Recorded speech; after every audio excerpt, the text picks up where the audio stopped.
రోజున మీకోసం చొక్కాలు చించుకొని రోడ్ల మీద ఆడపిల్లలు ఇబ్బంది పడి వచ్చి ఓట్లేసినందుకు మనం కృతజ్ఞతగా మనం వారికి ప్రజలకి నిలబడకపోతే మనందరం తలదించుకోవాల్సి వస్తుంది. నేనైతే తలదించుకోను.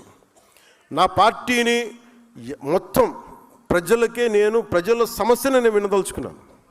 వారి సమస్య కోసమే, వారి అవసరం మేరకే నేను ఉంటాను. నాకు పార్టీ కంటే కూడా ప్రజలు భద్రత చాలా ముఖ్యం. నాకు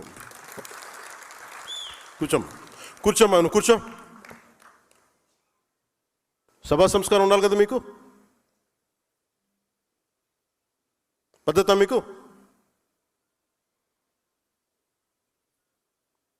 సో లా అండ్ ఆర్డర్ మటుకు you have to get into control. మీ చేతుల్లోకి రావాలి, చెప్పాలి. ఇష్టారాజ్యంగా చేసేస్తున్నారు అందరూ. ఎందుకంటే ప్రజలు ఒకసారి తిరగబడ్డారంటే ఇప్పుడేం చెప్పరు. మీకు ఎలక్షన్లు వచ్చేవారు ప్రజలు ఎవరు చెప్పరు. మీరు గుర్తుపెట్టుకున్నది. మన నాయకులు కూడా అదే చెప్తున్నారు. మీరు ప్రజలు ఇప్పుడేం చెప్పరు, భయపడతారు.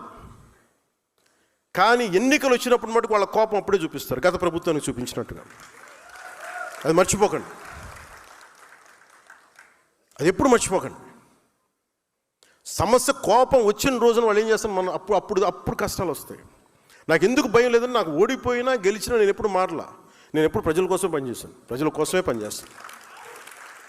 అందుకని మీరు దయచేసి 2 చేతులు జోడించి చెప్తున్నాను, దయచేసి ప్రజల్ని ఇబ్బంది పాలు చేసే ఈ పవర్ని దయచేసి మిస్యూజ్ చేయకండి. నేను మిస్యూజ్ చేయను.